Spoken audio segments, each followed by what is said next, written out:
सिंहगड रस्ता येथील राजाराम पुलापासून फंटाईन थिएटर पर्यंतच्या या उड्डाण पुलाचं आज उद्घाटन आपल्या राज्याचे लोकप्रिय उपमुख्यमंत्री, आपल्या पुणे जिल्ह्याचे पालकमंत्री आदरणीय अजितदादांच्या शुभ हस्ते संपन्न होत आहे। त्यानिमित्तानं व्यासपीठावरती उपस्थित खासदार मेधाताई कुलकर्णी, आमदार हेमंतजी रासने, महापालिका आयुक्त माननीय राजेंद्रजी भोसले, व्यासपीठावरती उपस्थित सर्वच मान्यवर आणि उपस्थित बंधू भगिनी आणि पत्रकार मित्रांनो, महानगरपालिकेचा अत्यंत महत्वाकांक्षी हा सगळा प्रकल्प सिंहगड रस्त्यावरती गेल्या अनेक वर्षाची रहिवाशांची मागणी होती। सिंहगड रस्त्यावरचं वाढता वाहतुकीवरचा ताण जो होता तो या पुलाच्या निर्मितीमुळे निश्चितपणे आता कमी होईल। पुण्यातील सर्वाधिक लांबीचा उड्डाण पूल म्हणून आज या पुलाचं उद्घाटन होत आहे। जवळपास 2120 मीटरचा हा पूल हा पुण्यातील सर्वाधिक लांबीचा उड्डाण पूल ठरला आणि त्याची खरं तर गरज होती। या पुण्याच्या सगळ्याच बाजूने आपण जर विचार केला तर आज पुण्याच्या एकूण वाढत्या लोकसंख्येचा विचार करता, वाढत्या नागरिकीकरणाचा विचार करता पुण्यातील या सुविधेची निश्चितपणे आवश्यकता होती। आणि म्हणून पुण्यात आपण जर पाहिलं तर मागच्या काही वर्षामध्ये खूप काही गोष्टी या पुण्याच्या एकूण विकासाच्या संदर्भात महानगरपालिका असेल, राज्य सरकार असेल, केंद्र सरकार असेल, या सगळ्यांच्याच माध्यमातून आपण पाहिलं तर पुण्याला या देशातील सर्वोत्कृष्ट शहर करण्यासाठी म्हणून अनेक मोठे प्रकल्प या पुण्यामध्ये सुरू झाले।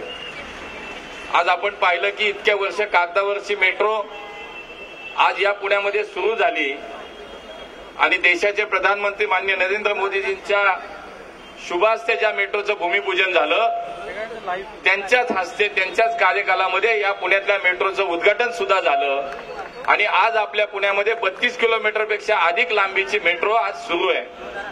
मित्रांनो, आपल्या या भागातल्या सुद्धा विचार करता पुढच्या काळामध्ये राज्य शासनाच्या माध्यमातून माननीय देवेंद्रजी असतील, अजितदादा असतील, माननीय शिंदेसाहेब असतील, यांच्या नेतृत्वाखाली कायमच पुण्याचा विकासाचा विचार केला गेला आणि म्हणून आता खडकवासला ते कराड या नवीन मेट्रो मार्गाला सुद्धा राज्य सरकारने मान्यता दिली, त्याचे डीपीआर झाले। पुढच्या काळामध्ये आज वनाज ते चांदणी चौक आणि रामवाडी ते वाघोली या मेट्रो मार्गाची अंतिम मंजुरी केंद्राच्या कॅबिनेटमध्ये राहिली, ती सुद्धा लवकरात लवकर आपण आता मिळवणार आहोत। आणि त्यामुळे पुढच्या काळामध्ये या शहराच्या वाहतुकीचा विचार करता, आमची सार्वजनिक वाहतूक सक्षम करण्यासाठीची म्हणून जी काही गरज असेल, पीएमपीएमएलच्या ताफ्यामध्ये मागच्या काही वर्षामध्ये आपण पाहिलं जवळपास 1500 नवीन बसेस, या ई बसेस आणि सीएनजीच्या बसेस आज या ताफ्यामध्ये आल्या। मेट्रो मार्ग नव्यानं खूप वाढतायत। आज जो उड्डाण पूल केला, अशा उड्डाण पुलाच्या अनेक योजना, अनेक प्रकल्प मागच्या काळामध्ये झाल्या। मला आठवतं की 2018 ते 19च्या काळामध्ये ज्यावेळेला मी स्थायी समितीचा अध्यक्ष होतो त्यावेळेला या सिंहगड रस्त्यावरच्या वाहतुकीचा ताण कमी करण्यासाठी म्हणून इथे सगळ्या लोकप्रतिनिधींची मागणी होती आणि त्यावेळेला या शहरातल्या वाहतुकीच्यासाठी आपण 3 नवीन प्रकल्प त्यावेळेला अर्थसंकल्पामध्ये आणले। हा पूल असेल, आपला नदीवरचा सन सिटी ते कर्वेनगरचा पूल असेल आणि नॉनस्टॉपचा दुहेरी उड्डाण पूल असेल, हे 3 उड्डाण पूल त्यावेळेला अर्थसंकल्पामध्ये आणता आले आणि त्यानंतर सातत्यानं हे तिन्ही प्रकल्प पूर्ण करण्यासाठी आपल्या सगळ्या मंडळींनी मदत केली। त्यावेळेला ज्यावेळेला हा प्रकल्प मंजूर झाला त्यावेळेला राज्यामध्ये देवेंद्रजी मुख्यमंत्री होते, या प्रकल्पांना मंजुरी मिळाली। पण त्यानंतर मी आपल्याला सांगेन की प्रत्यक्षामध्ये या प्रकल्पाला ज्यावेळेला सुरुवात झाली त्यावेळेला राज्याचे उपमुख्यमंत्री म्हणून दादा काम करत होते, पुणे जिल्ह्याचे पालकमंत्री होते आणि हे सगळे प्रकल्प त्यानंतर सातत्याने आपले आमदार माधुताई असतील, दादांचं मार्गदर्शन असेल, आपल्या सगळ्या मंडळींनी याच्यामध्ये खूप काम केलं आणि आज प्रकल्प हा आपला पूर्ण होताना आपल्याला या ठिकाणी दिसतो। आणि त्यामुळे सिंहगड रोडवरचे आमचे सगळे नागरिक राजाराम पुलापासून अगदी शेवटच्या टोकापर्यंत, अगदी सिंहगड पायथ्यापर्यंत म्हटलं तरी चालेल, आज इतक्या मोठ्या प्रमाणात आज वाहतुकीची कोंडी सगळी कमी होईल।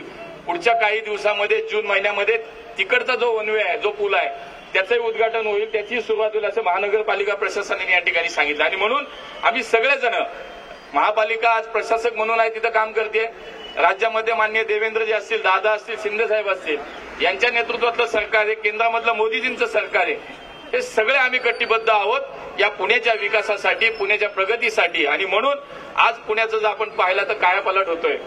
जरी लोकसंख्या वाढली, जरी नागरिकीकरण वाढलं, स्वाभाविकपणे जे हे झाल्यानंतर इथले नागरिक प्रश्न वाढणार आहेत, परंतु त्याची आधीच काळजी घेतली जाते. मी आपल्याला सांगेल की आजही देशामध्ये सर्वात राहण्याचं सुरक्षित शहर, पहिली पसंती म्हणून आपल्या पुण्याचं नाव घेतलं जातं. हे वैशिष्ट्य आहे. आणि म्हणून जे जे कमी असेल ते या ठिकाणी या नागरिकांच्या, पुणेकरांच्या सेवेसाठी, सुविधेसाठी आम्ही सगळे कटिबद्ध आहोत. आजही तुम्हाला सांगतो की आज इतकं मोठं शहर झालं, जवळपास 2400 मेट्रिक टन कचरा आपल्या शहरात जमा होतो. पण आपल्या महानगरपालिकेचं सुद्धा आपण कौतुक केलं पाहिजे की यातला 1 किलो सुद्धा कचरा आज डंप होत नाही.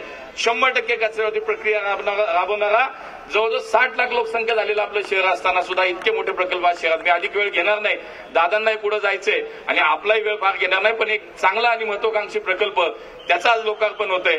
त्याच्यावरून आज मला असं वाटतं की सिंहगड रोड अशी आहे, आनंदानं आज खरं तर खूप मला वाटतं खूप आनंदी आहेत, खुश आहेत. आणि आपल्या सगळ्यांचंही अभिनंदन आहे. महानगरपालिकेच्या आमच्या सगळ्या अधिकाऱ्यांचं अभिनंदन, आयुक्त असतील, सिटी इंजिनियर असतील, आमचे देशमुख असतील, या पुलासाठी ज्यांनी ज्यांनी काम केलं त्या सगळ्यांचं अभिनंदन करतो. आपले आमदार आज या ठिकाणी नाहीत, त्यांनी सुद्धा सातत्यानं त्यांनी या पुलाच्या कामासाठी पाठपुरावा केला. आणि म्हणून सर्वांनी मिळून केलेलं काम आहे. पुढच्या काळामध्ये आज आम्ही सुद्धा सगळे निश्चितपणे या पुण्याच्या विकासासाठी, पुण्याच्या प्रगतीसाठी मान्य दादांच्या नेतृत्वाखाली असेल, देवेंद्रजीच्या नेतृत्वाखाली निश्चितपणे आपल्या सगळ्यांच्या सेवेसाठी आहोत. पुन्हा एकदा या आजच्या पुलाच्या लोकार्पणाच्या निमित्तानं सर्वांना मनापासून शुभेच्छा, सर्वांचं अभिनंदन. एबीपी माझा, उघडा डोळे बघा नीट.